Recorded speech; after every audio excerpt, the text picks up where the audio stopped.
What's up, Leo? Robin here with AriesFireTarot, guys. Welcome here to my channel. I'm having another hair event, as you can tell. So anyway, guys, I'm doing your bonus tarot card reading, and this is going to be for May 2021. So bonus reads, if you guys are a first timer here, I do completely different readings at the end of every month, and these are like really deep insight, okay? So I've been guided to do a message from future you. So I'll be using the Witch's Tarot to do this reading for you. So I have to tell you guys something before I completely forget. I saw something on Tarot Twitter where somebody listed that the signs that are most likely to become billionaires are the ones with the letter B in them. So obviously as a Leo, you guys don't qualify, but it's going to be important for you guys to check out your moon, rising, and Venus, or whatever else if you want to go into the depth of like Mercury and stuff like that. So go to Cafe Astrology. They have they can calculate your sun, moon, rising, and Venus. You just have to punch in a couple of details. You obviously know you're a Leo in sun sun sign Leo.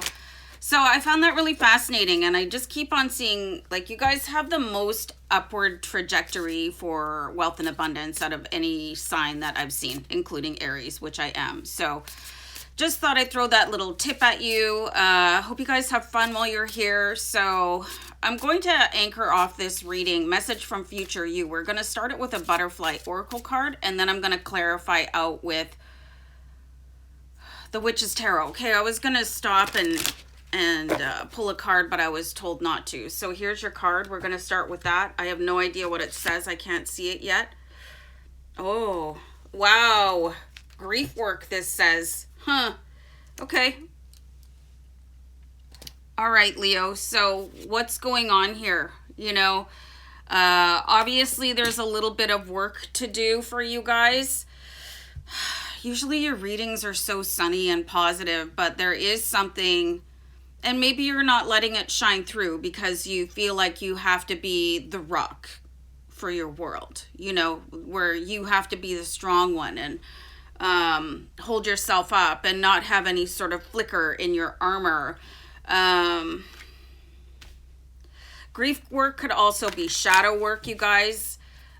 Grief work, I just want to give you guys a couple tips. You might want to do like some sort of qigong to release grief in your organs and your body.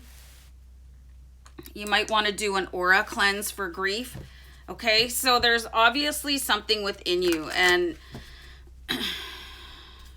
on the scale of emotions, like grief is one of the negative ones, okay? Just simply because of the way that it impacts your body. So I want to also recommend like an HZ frequency for healing grief, and you can just go to the web and punch that in. HZ, just like that, frequency for healing grief. Okay, because grief gets stuck everywhere. It gets stuck in your aura. It gets stuck in your mind, your organs. So even if you think that you've worked through something, it could be holding you back from your highest potential because it still resides in your body. Especially if you have kind of a, I want to say passive in the nicest possible way, lifestyle, you know. If you're not moving your body a lot, it gives emotions a chance to settle in and really kind of make a home, you know, and then you get comfortable with it. And okay, so that's what I'm getting from the grief card right away. So everybody has something like catastrophic or devastating happen, and you might have moved on. You might have up here, but the rest of you needs to catch up. Okay, so this is really important here too. So I pulled the 3 of Cups. So I see a water sign playing very strongly into whatever possible healing can happen for you guys. That's going to be a Cancer, Pisces, or Scorpio getting together. It's going to be somebody that can see you very clearly, that you could probably have an ugly cry in front of, you know, those. And it's okay to do that, you guys. Honestly, I used to date a guy long distance, and every time I would fly home, I would ugly cry on the plane for 4 hours. I didn't care. So it's okay to ugly cry. It can be such a release. And this is probably going to be the person that when you start talking to them, their empathy, because they're a water sign and they're so sensitive, and they're just going to sort of flow around you with their like, oh, everything's okay, you know, and it's just going to be such a calming and beautiful energy for you.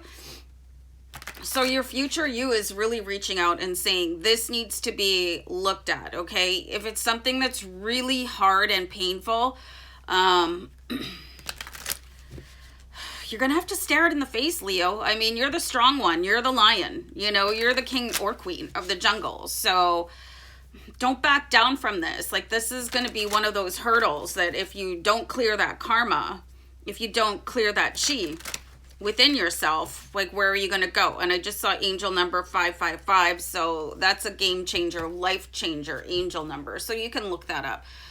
So I have the Three of Pentacles. So this is the card of alchemy. This is the card of creation. And sometimes it does take working through something that is like monumentally difficult. Like, from your grief and your pain come your greatest triumph. Okay. Journaling might be really good for you guys. Like I had a string, a multiple of like horrific things happen in my life, and I finally wrote about it. Okay. And you can see that there's a scribe here and he is creating. So that's such a good way, especially if you can't bring yourself to talk to somebody. If it's some, like, say for something you might not be particularly proud of, there's a fair amount of shame in it. You were made to feel a certain way about it. Journaling might be a really good way to do that also. And then do whatever you want with it after that. It's a real good purge, and that can also bring on that ugly cry that I was talking about earlier. Lacey's so cute right now, you guys. Hi, Tweety. So anyway, but you can burn it, you can take that journal or note or whatever it is and wait for a full moon and do some sort of like really super cool full moon ritual.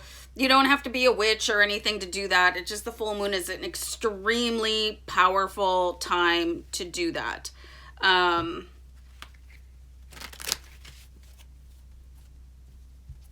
just getting a really strong sense of a Libra for you guys. I don't know why. I didn't even pull a card. I'm just seeing the word Libra in front of my eyes here. So there could be a Libra coming in for you, or you could have Libra in your chart, or maybe the grief has to do with somebody that was a Libra. So something to be looked at again for you, Leo. So you guys definitely have some work to do on the inner field.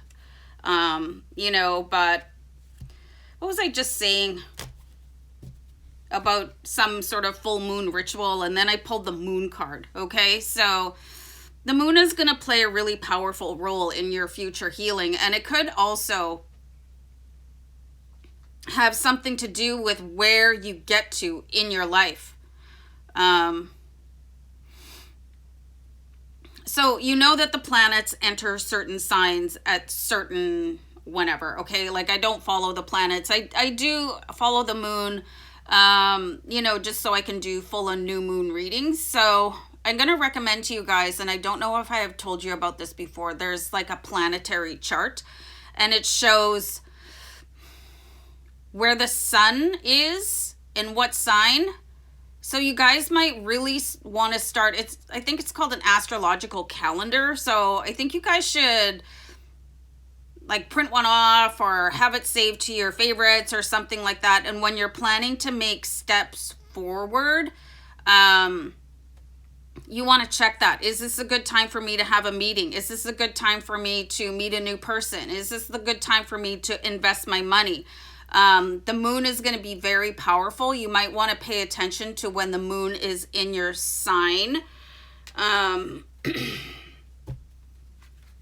don't know what's going on. I keep on getting this flash of a Libra. And Libra has a B in it. So if you have Libra in your chart, that could also play very strongly into what your future you wants to know. And you do have the High Priestess here. So the High Priestess is highly intuitive, and she's got this really like crazy defensive sort of pose going on in this card. You've got some powerful divine feminine energy. It might be a good time for you guys to understand what divine feminine energy is. So it's almost like there's a puzzle for you guys to solve. Who's the Libra in my life or in my chart?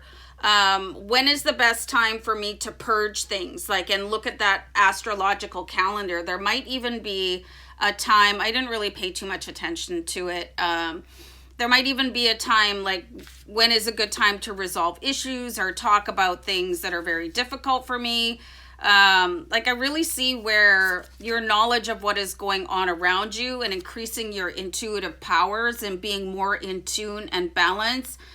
And I think you guys already give no F's about what other people think already, so I don't think that applies to you. I got that information to give to you guys, but you guys are a Leo, so hello. Why would you care what other people think? But there are certain things that you do care, and this is what's locked inside of you, and your future you is saying, you know, you gotta get this under control. You gotta release it in order to be exposed to your highest possibilities for the future. So very interesting read for you, Leo. So I'm going to wrap it up there. Sending love and light. Take care. Bye.